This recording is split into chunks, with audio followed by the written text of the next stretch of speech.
procedure for starting your own case? And you say in a federal court, but you've brought me to the site where it says that all state courts are common law courts.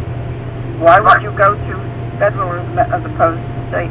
And because like, say me, I'm suing the governor, and all the judges in Alabama are Republicans as well. The governor's Republican, and all the judges are voted. Even the Supreme Court justices in Alabama are voted in as, they're elected. So they're all Republicans. So how am I going to get somebody in a black robe who's not a Republican, who's not going to side for the governor? It's diversity of citizenship, you can call it, but it's just a diversity of parties. They're in one state, I'm in another state. But you can say, what do you mean by state? It's like I'm in a natural state. I'm in a state of nature. I don't have to say I'm in the state of Virginia, because when people put me on a spot, it's like, oh, you're in the state of Virginia? It's like, what? Part of the dirt, the rocks, the gravel? I'm not in the state. That's ridiculous. So what you're saying is we're on the land and they're on the state, that we're foreign to one another. Just say, I'm in the natural state. I'm in a state of being. I'm a sentient being. I'm not in any state. Tomorrow you can change the map. I thought we were going to all succeed from the United States tomorrow anyway. So I think they're going to change the name of Virginia anyway to Utopia. I don't know what they're going to call it tomorrow. I didn't write the rules. I don't play their name game. I don't play it. I just say, I'm a man, I'm aggrieved, I've been injured, that man did me wrong, he interfered in my life, I want compensation, I want him to leave me alone. And that's my lawsuit. That's it, one page. When you read my lawsuit, it's like, holy Christmas. That's it? Okay. Wait.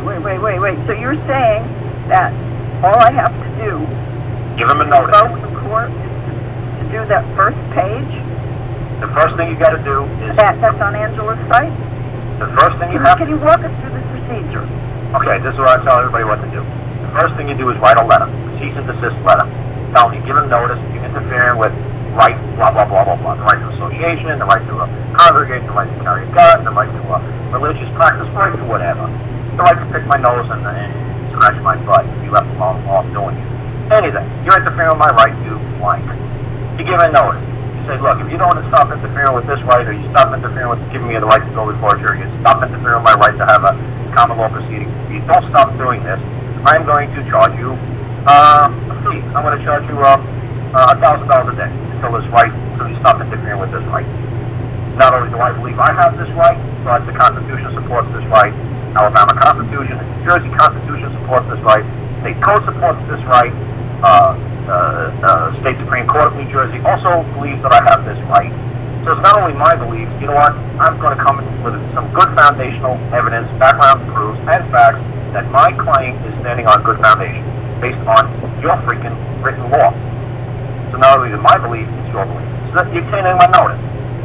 You want to pull these citations in? That's what you do. But you don't say, well, Alabama says I can do this in New Jersey. New Jersey doesn't say nothing. Tomorrow they're going to change the state to something else. They're pulling away from the United States. They're going to change to whatever they want to change. Raspberry Parkway, whatever they want to change. So you just use their old stuff. Who's this letter to? The plaintiff? The judge. The judge who stays denying the right to a jury trial. Who's ever doing you the wrong? Who's ever the wrongdoer? You say, hey, that's wrong. You can't do that. Please stop that. That's the letter you give him. Hey, that's wrong. Don't do that. Please stop that. Not only is that my belief, but the Constitution says this, the statutory code says this, the Supreme Court says this, the Bible says this, Ralph McCavish says this, McGill Gorilla says this.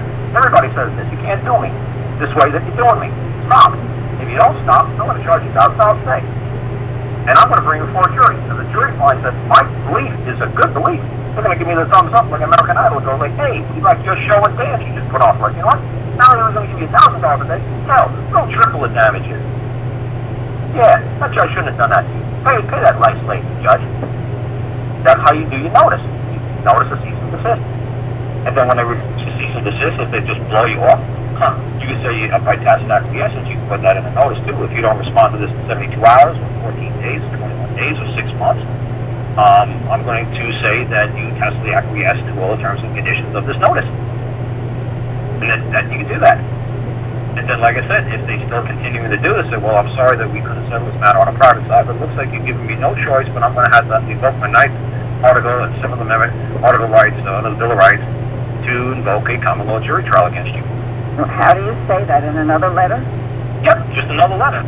30 days go by, 14 days go by, 21 days go by, 6 months, however long you want to let them go by. You could claim a wrongful act that somebody did to you 100 years ago. There is no statutory limitation. There is no latches that may be imputed to the public. If you bring up a statutory limitation and you're the prosecutor, then they can bring it up as a form of defense. Don't ever say 6 years went by, 2 years went by, 80 years went by. Don't ever bring up any of that nonsense. And if you drop dead and die, the Judicial Act of 1793, Section 31 says that your descendants can pick up your claim if you drop dead and die.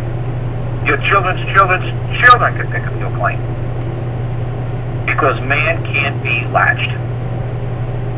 The attorneys can. The Constitution latches the states to the federal government. They're all latched. They all took contracts. They all the judge took an oath of office. An oath of office is they bound themselves to the Constitution, or they bound themselves to certain duties and responsibilities. They bound themselves. They latched themselves. They have a contract to perform under. You don't. You can do whatever you want. You're unlimited. Your capacity to move and perform and do whatever you want is unlimited by any latches, because you're a man. You're free to think. You're not a Frankenstein. You're not a creation of the state. You're not a monster. It's very simple. Believe me, when I see it, like I said, I checked with the clerk of the court's office in Alabama today to see if my case had a pacing number, so you folks could watch along and watch this extremely simple claim go through the federal district court and see how it works. And I'm asking for $346 million for 346 seconds they interfered with my right to my brand new baby, who's now 11 years old.